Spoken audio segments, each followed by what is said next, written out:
दिल्ली में प्रदूषण की स्थिति लगातार गंभीर होती जा रही है। आज भी दिल्ली में घना स्मॉग छाया रहा।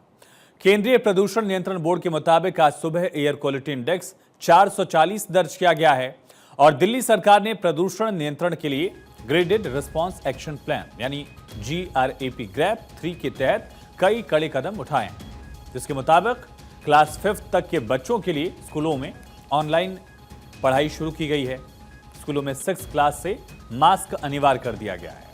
निजी निर्माण और विध्वंसक गतिविधियों पर भी रोक लगा दी गई है, यानी कि जो डिमोलिशन का काम है वो भी रोका गया है। हालांकि सरकारी परियोजनाओं को जो जरूरी हैं वो जारी रहेंगी। परिवहन विभाग ने 280 कर्मियों की टीम तैनात की है ताकि इन नियमों का पालन सुनिश्चित किया जा सके। मुख्य सड़कों और प्रदूषण वाले क्षेत्रों पर सड़क की सफाई और पानी का छिड़काव बढ़ा दिया गया है। निर्माण कार्यों और कचरे के परिवहन पर भी पूरी तरह से प्रतिबंध लगा दिया गया। मेट्रो की फ्रीक्वेंसी बढ़ा दी गई है ताकि निजी वाहन कम चले। सार्वजनिक परिवहन की सेवाओं को बढ़ाया गया है। 106 अतिरिक्त शटल बसें और मेट्रो ट्रेनों की फ्रीक्वेंसी बढ़ाई गई है। दिल्ली में अगले आदेश तक 5 लाख वाहनों की एंट्री बैन रहेगी। पकड़े जाने पर 20,000 का जुर्माना भी रखा गया है। मैं दिल्ली हूं, देश की राजधानी दिल्ली। कई बार बसी हूं और कई बार उजड़ी भी हूं। मुझे सजाया गया है, संवारा गया है, लेकिन आज वही दिल्ली अपनी बेबसी पर आंसू बहा रही है। वो इसलिए कि दिल्ली का प्रदूषण बेहद खराब हो चुका है।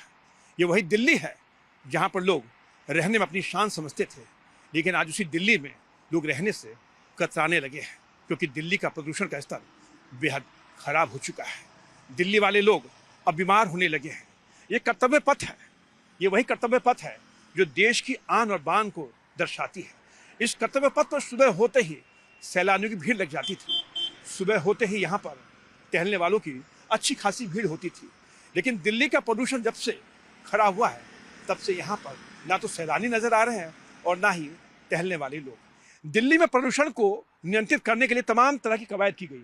सड़कों पर छिड़काव किया गया, गड्ढों की सफाई की गई, सड़कों की सफाई की गई, लेकिन उसके बावजूद जो है प्रदूषण कम होने का नाम नहीं ले रहा है। अगर माने तो पराली जलाने को लेकर भी जिस तरह से सरकार ने गंभीरता जताई थी, लेकिन पराली भी कहीं ना कहीं पड़ोसी राज्यों में जलाई जाती है, जिसकी वजह से प्रदूषण दिन पर दिन बढ़ता जा रहा है। और यही आलम रहा तो वो दिन दूर नहीं जब दिल्ली से लोग पलायन करना शुरू कर देंगे। क्या पता शिवली के साथ सुरेश झा, भारत 24, दिल्ली। तो प्रदूषण की रोकथाम के लिए सरकारी दफ्तरों के कामकाज के समय में भी बदलाव किया गया। सड़कों पर ट्रैफिक, उससे होने वाले प्रदूषण को कम करने के लिए दिल्ली में सभी सरकारी दफ्तर अलग अलग समय पर काम करेंगे। इस बदलाव के तहत क्या बदला, ये समझिए। केंद्रीय सरकारी दफ्तर सुबह 9 बजे से शाम 5:30 बजे तक चलेंगे।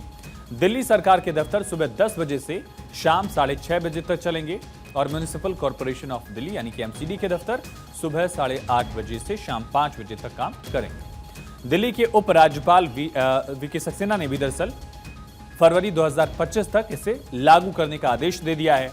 प्रदूषण कंट्रोल करने के लिए ग्रैप 3 के तहत BS3 पेट्रोल और BS4 डीजल वाहनों की दिल्ली में एंट्री एक तरह से रोकी गई है, लेकिन सवाल ये उठता है कि क्या ये कदम दिल्ली वालों को प्रदूषण से निजात दिला पाएंगे।